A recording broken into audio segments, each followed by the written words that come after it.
lipid panels. Okay?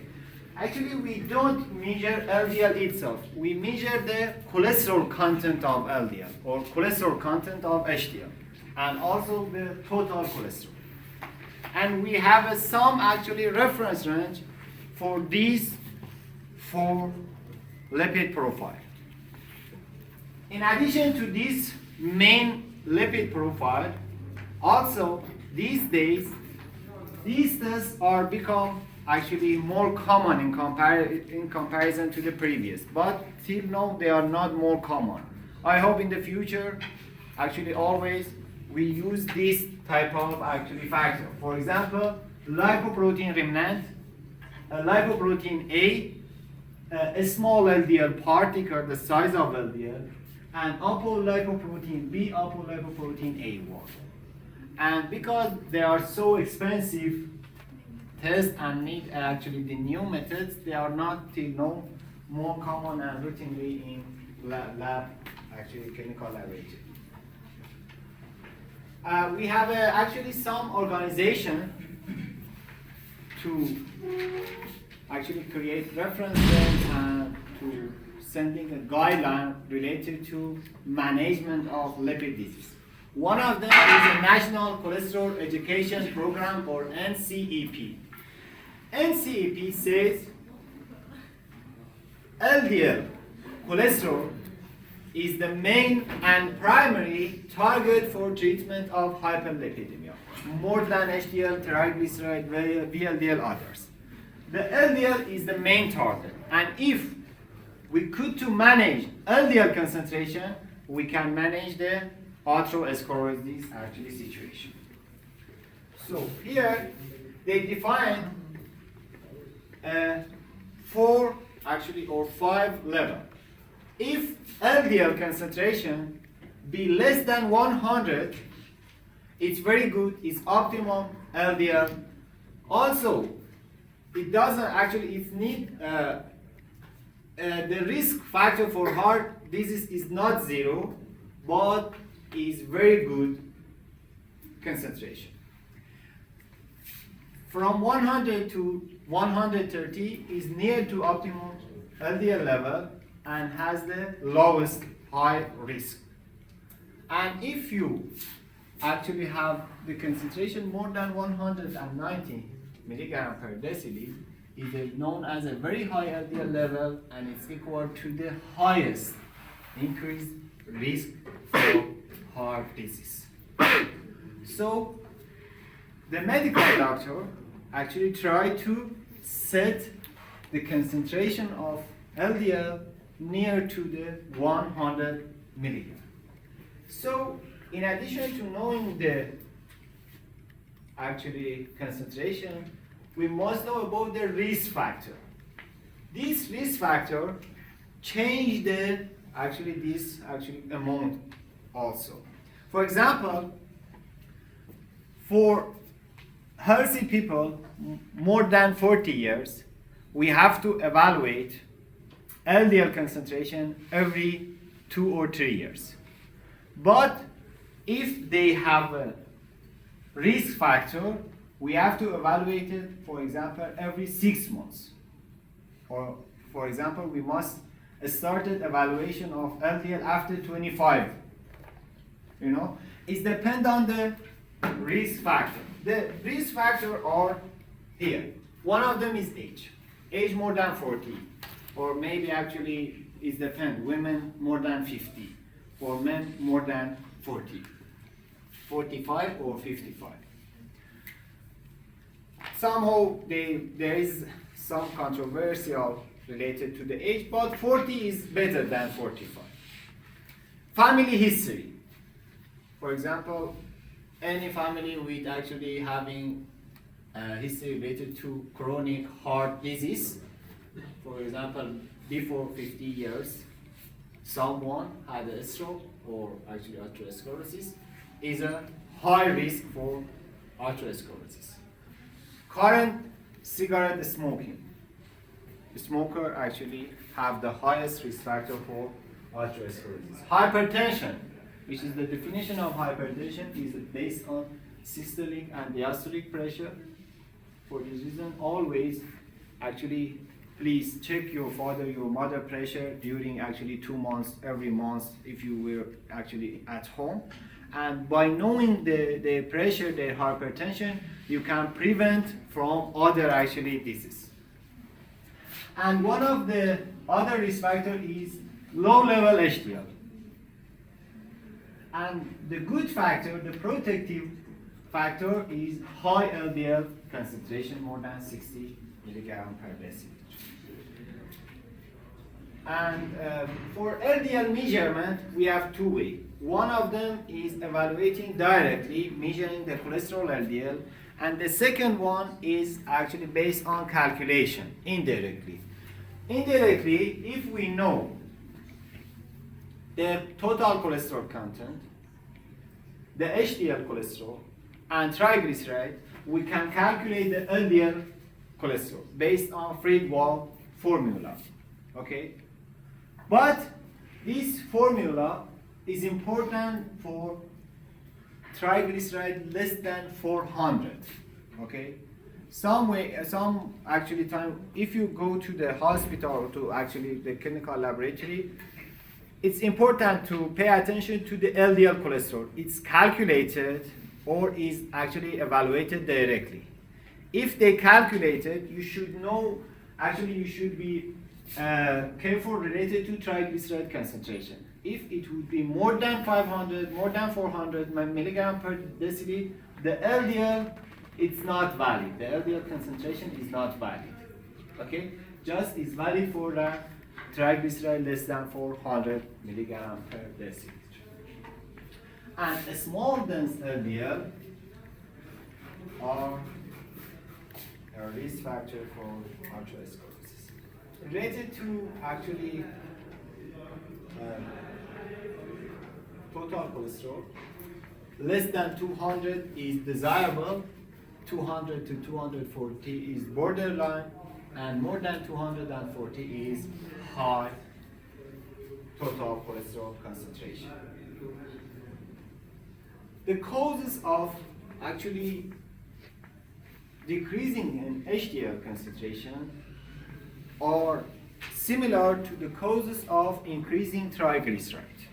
Okay, both are equal. For example, overweight and obesity, elevated serum triglyceride, cigarette smoking, type 2 diabetes, some genetic factor, and some actually drug, beta blocker, and so on. So, these four lipid profile, increasing triglyceride, increasing total cholesterol, increasing LDL, and decreasing HDL, together known as a dyslipidemia or metabolic syndrome. Okay, metabolic syndrome or dyslipidemia, increasing in 3 and decreasing in HDL. For example, related to triglyceride is equal to cholesterol, total cholesterol. But here we can have a highest actually triglyceride concentration more than 1,000 or maybe more than 5,000. Is based on uncontrolled lipidemia. For example, more than 400 known as a high or very high triglyceride content or critical actually concentration. The causes of increasing serum triglyceride are equal to the decreasing HDL. Here I checked both these increasing triglyceride, LDL, and decreasing HDL. Just they were related to lipoprotein metabolism and lipoprotein disease. The second part is related to metabolism of different kind of lipids. If you remember, we had how many kind of lipids? The pharmacy student just actually studied 2 weeks ago. But the medicine student maybe one semester they forgot everything. And you have to actually take exam. One of them was fatty acid, okay? Then phospholipids. For example, we had triglyceride, phospholipid, It's single lipid. Then eicosanoid, cholesterol or esteroid Lipoprotein. and lipoprotein. Just we learned lipoprotein, okay? And right now we are going to talk about fatty acids.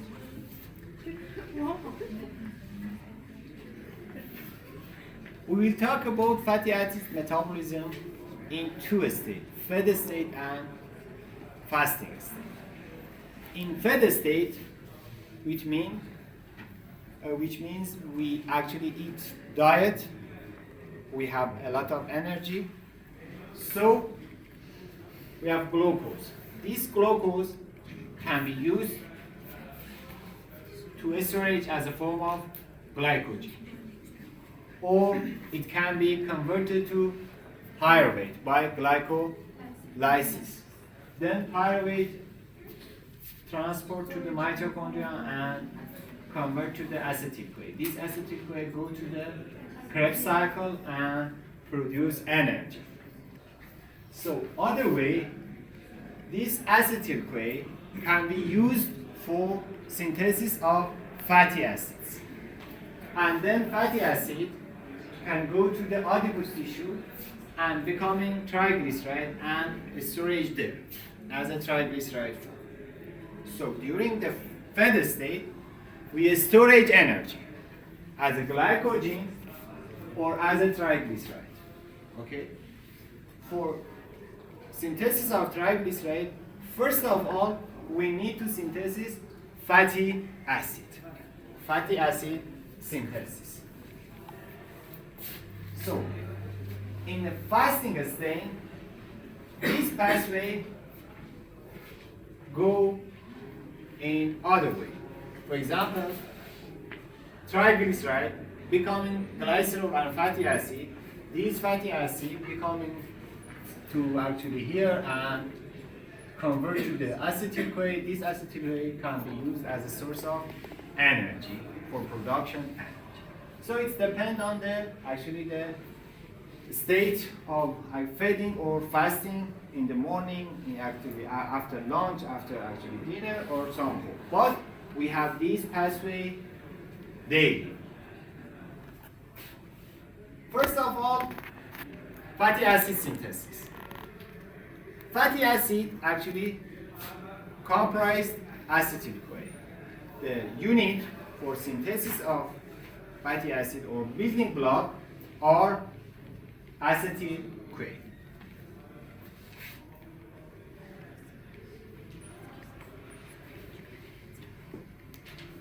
Where we produce acetyl-CoA? Okay? Where? By which pathway? Where we have acetyl-CoA?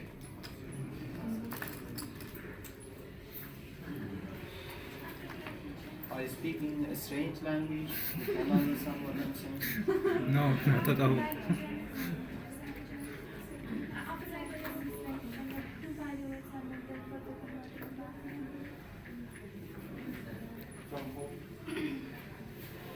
Where we have acetyl-CoA? Acetyl-CoA is created from mitochondria. It's created from glucose. First of all, glucose convert to the pyruvate. Then pyruvate transport to the mitochondria. Then acetyl-CoA is produced from pyruvate, where in mitochondria. So acetyl-CoA is in mitochondria. And where is the site of production of fatty acid inside cell? Here we have mitochondria.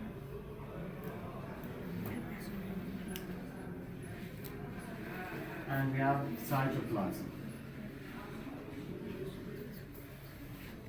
The site of production of fatty acid is cytoplasm.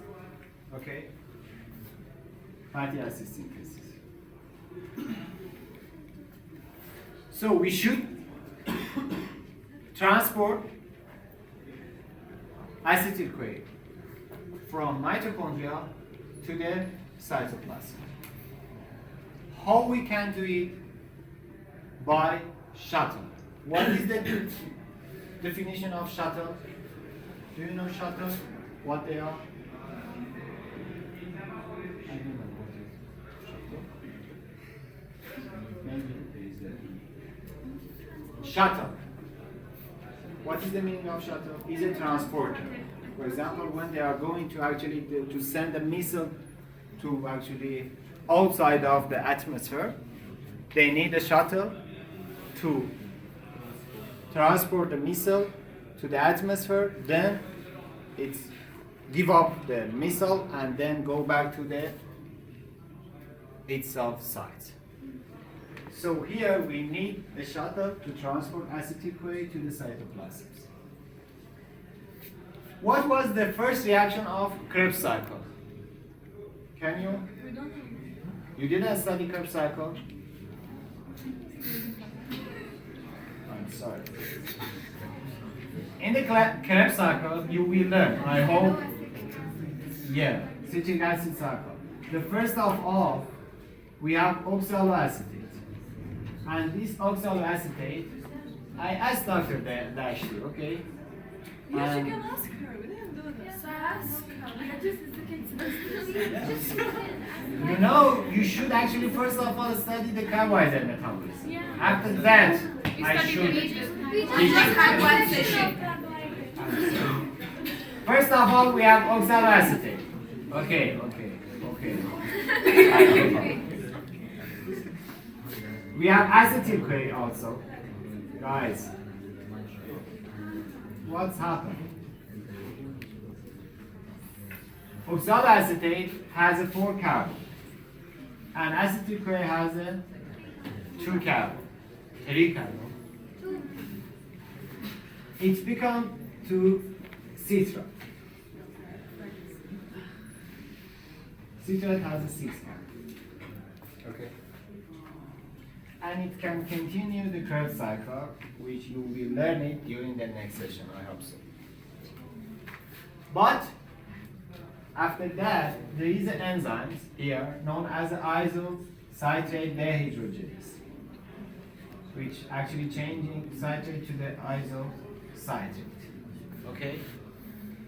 Here we have some regulation on isocitrate dehydrogenase. One of the most inhibitor is ATP.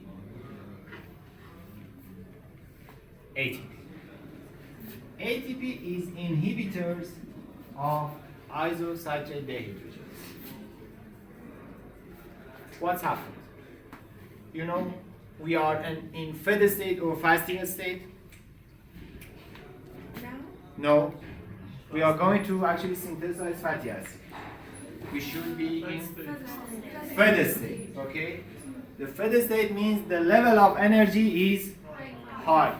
The ATP concentration high. So ATP inhibits isocitrate dehydrogenase. So citrate or citrate can transport to the cytosol from mitochondria, transport to the cytosol. Here we have enzyme known as a citrate synthase. Okay? And again, in cytosol, citrate produce oxaloacetate and what? Acetyl. So acetyl-CoA from mitochondria by oxaloacetate produce citrate transport to the cytosol and again convert to the acetyl-CoA and oxaloacetate. This is known as a citrate shuttle or citrate shuttle, doesn't matter. Citrate shuttle, which transport acetyl-CoA from mitochondria to the cytosol. Here we need ATP, and known as a ATP citrate lyase.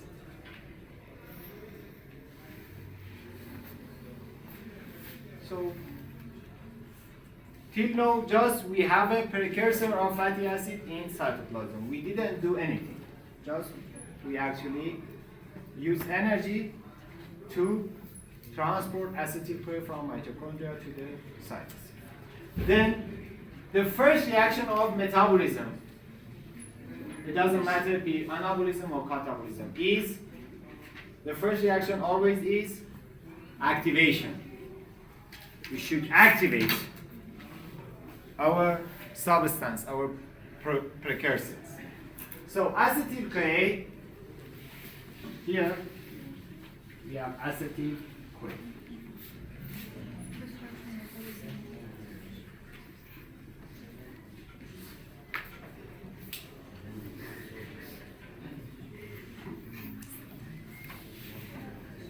Convert to the malonyl-CoA.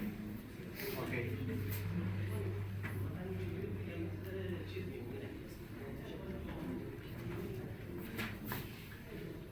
It's 2 carbon, okay, and malonyl-CoA has 3 carbon. So we should add 1 CO2. First of all, we have to add CO2. Those enzymes which added CO2 known as a carboxylase. It's added carboxyl to the acetyl-CoA. So the name of this enzyme is acetyl-CoA carboxylase. Okay? Acetyl-CoA carboxylase, or in brief ACC. Acetyl-CoA carboxylase. What vitamin we need as a cofactor or coenzyme for carboxylase enzyme? Biotin. Biotin, exactly. So we need also biotin. And also we need energy as a ATP.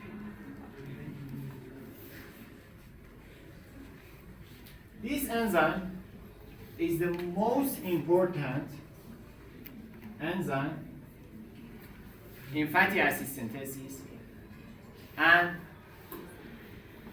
the committed step or key enzyme in fatty acid synthesis. We have different ways to regulate acetyl-CoA carboxylase. One of them is by hormone. Which hormone you think should activate ACC?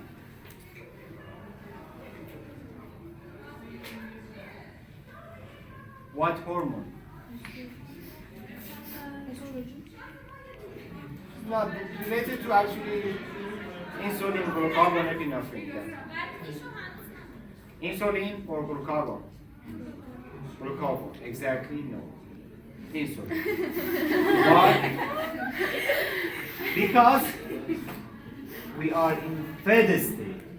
Insulin is the hormone of fed state. Okay? So, insulin can activate ACC. But ACC can activate it by 2 ways. One of them is polymerization.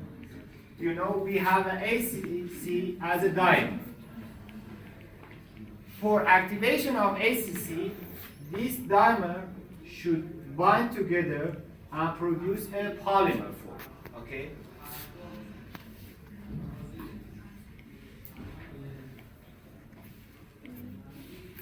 When ACC is in dimer form, is not activated.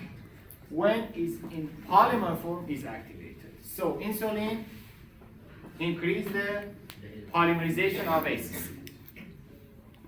Okay? And glucagon and epinephrine inhibit polymerization.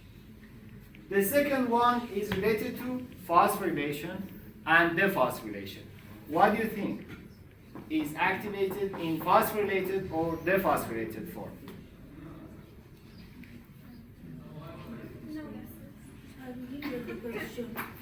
Repeat the question. ACC can be activated or deactivated by dephosphorylation or phosphorylation. Which one can actually be as the activator factor. Phosphorylation? Phosphorylation, exactly no.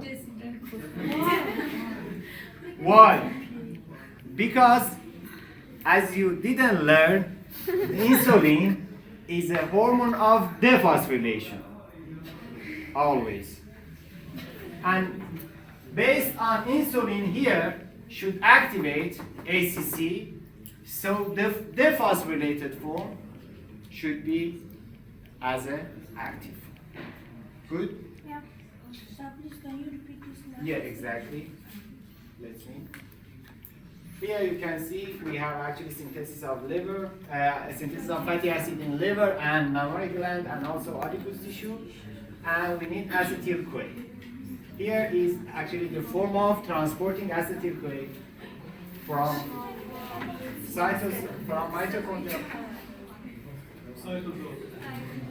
Why you actually talk together?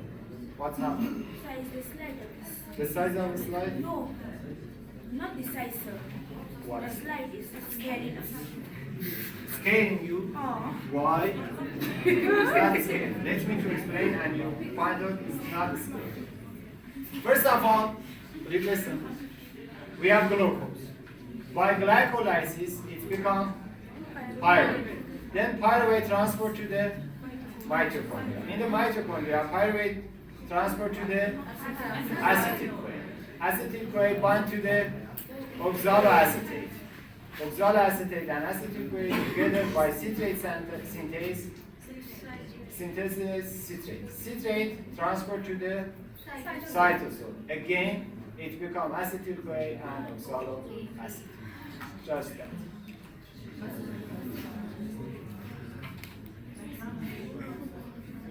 Okay. We have four phases: transport, which we did, activation, and elongation and termination is doing. Is the first enzyme acetyl-CoA. Again, here you can see becoming. And this is the enzyme which is the rate limiting step, acetyl-CoA carboxylase. And changing to the molecule. Here we have a different way for acetyl-CoA activation. First of all, that upside, you can see acetyl-CoA as a dimer form. It's in dimer form and is inactive. Okay, but when it's become polymer, is active form. We have actually inhibitor and activator for this. Related to the role of insulin and glucagon and epinephrine. We have two forms of acetyl-CoA carboxylase. One of them is phosphorylated form.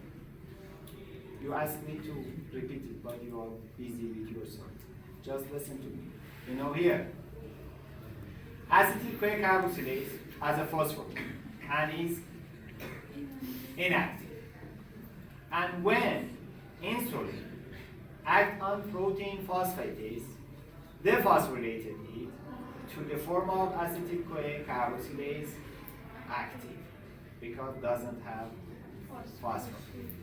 And here, glucagon and epinephrine, because they lead to the phosphorylation, they produce inactive form of ACC. Is it clear? Yes. Good.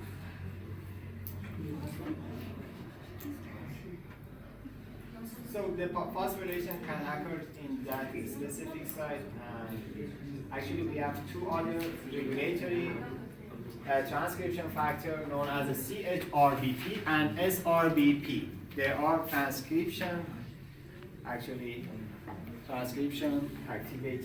of ACC. So till now it was the simple phosphofatty acid synthesis. From now, the complex part is start. We have an enzyme known as a fatty acid synthetase, or FAS, fatty acid synthetase. Actually, it's not a one enzyme. Is a 7 enzyme. Okay, a 7 enzyme. And actually we have a dimer of these 7 enzymes and act as a manufacturer. You know, in the manufacturer, what are you doing? What do you talk together? What's happening? Yeah, goes to. Good. It's a manufacturer, you know, and in the manufacturer we have a line and a lot of worker. These worker are enzymes, are our enzymes, and they add something, you know. For example, they fix some actually tie or some part of the production. These enzymes act like actually this situation. Fatty acid synthesis. Fatty acid synthesis has a 2 arm. Okay. One arm, both 2 arms has a cysteine, actually sulfhydryl group. One of them is because of the cysteine, and the second one known as a protein known as a ACP, acyl carrier protein.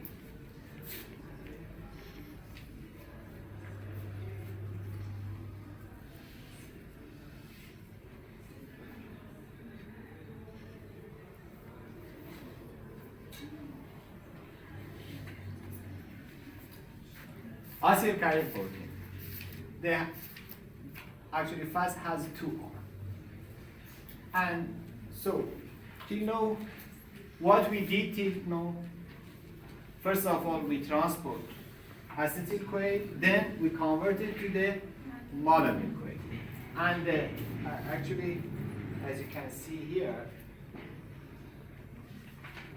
the structure of monoamine CoA is like that. COO, CH2, CO, and C, okay, S CoA. 1, 2, 3, S CoA. Sorry. CoA. Okay. As you know, the formula of fatty acid are like that. CH3, CH2, CH2, go on to COO plus. Sorry, negative. COO negative. Okay? But here you can see this unit, instead of CH2 is a carbon. Okay? And we have to reduction, have a different actually step of reduction to reduce this C. Yeah? Are we supposed to study the structures? Not exactly, but for the actually fatty acid synthesis, because you should know we have a 4-step reduction, dehydration, reduction, and they are occurs in that side actually. For this reason, you should know there is a carbonyl group here, and we have to reduct this carbonyl group. So it is the ACP, and as you don't remember, is a vitamin B5 as a part of vitamin B5, ACP. We need malonyl CoA and acetyl CoA for synthesis of fatty acid. The first 2 carbon units, okay, added to the enzyme to this side, okay.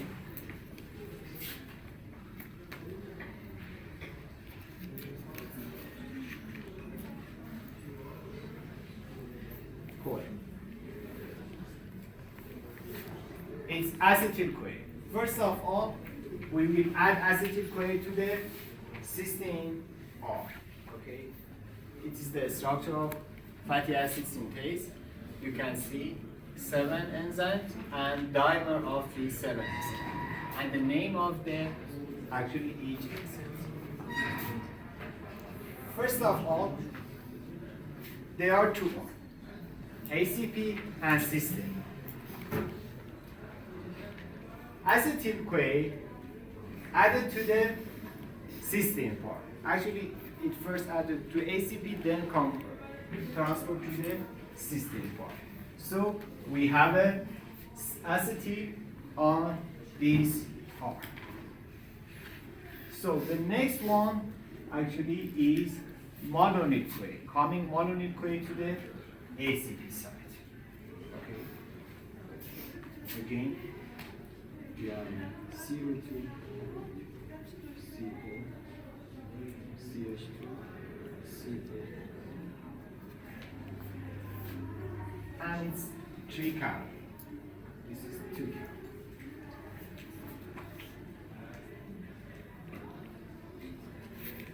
This carbonyl group on acetate is so reactive.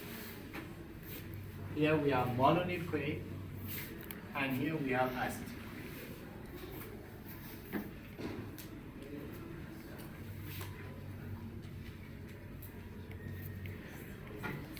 This carbonyl from acetate attack to this side on mononucleate. Then lead to the separation of CO2. Okay?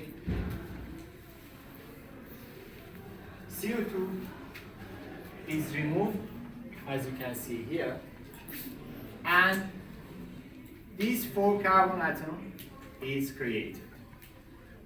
The name of this 4 carbon is acetoacetate. Okay? Acetoacetate. But as you know, the structure of fatty acid are like that: CH3, CH2, CH2, like that. Here we have CH3. Good. We have CH2 and CO at the actually the last part. But here we have a carbon. So we need to reduce. Okay? You didn't learn actually the pentose phosphate pathway. Pentose phosphate pathway is a pathway in glucose metabolism. Please, when you actually start to study, pay attention to that. We do pentose phosphate pathway for 2 goals. One of them is production of NADPH. Okay? We have pentose phosphate pathway. You will learn it. We have 2 intent of pentose phosphate pathway. One of them is NADPH production, and the second one is production ribose. Ribose is important for DNA and RNA. And NADPH is important for what? ATP production? No, it's NADH. It's NADPH. They are different. It's important for fatty acid synthesis, for cholesterol synthesis, and for glutathione function. You forgot that.